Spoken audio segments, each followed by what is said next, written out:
வழக்கமா பொண்ணுங்களுக்கு தானே சீக்கிரமா கல்யாணம். அந்த மாதிரி வழக்கமான பொண்ணு கிடையாதுண்ணா. வேற ஏதாவது இருக்கா கேட்க? பொண்ணா அடக்கமா எல்லாம் இருக்க முடியாது. ஏன் ஆம்பளைங்க மட்டும் தான் சட்டை பேண்ட் எல்லாம் போடணுமா? தாத்தா கொஞ்சம் சும்மா இருக்கீங்களா? இது பேசாமதான் இரு, நிம்மதியா சாப்பிடணும். உனக்கு ஏத்த பொண்டாட்டிடா. கல்யாணம் செய்து போட போறேன். உன் விவசாயத்துக்கு கேட்கலையம்மா. ஒண்ணும் இல்ல, வெயில் கொளுத்துது. வள்ளுவன் பேட்டையில எதுக்கு sir Hindi word of the day? நீங்க சொன்னாங்க மாமி, தமிழ்ல சொல்லுங்க சார். ஒண்ணும் புரியல.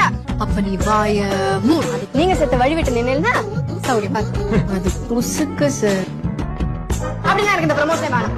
உங்களுக்கு வேணும்னா நீங்க போய் இன்னொரு கல்யாணம் பண்ணிக்கோ. போ. முதல்ல பொண்ணு அடக்கமா மண்டைய உடைச்சிருவேன். பஜ்ஜி போண்டா கொடுத்தாங்கன்னா எங்க வேணா வந்துருதா? நான் சொல்லிக்கிட்டே இருக்காதீங்கப்பா. போய் முதல்ல தொங்கு. கடைசியா சார் நீ ஏன் தலையில குண்டு தூக்கி போட்ட? நான் என்ன ஆடா மாடா?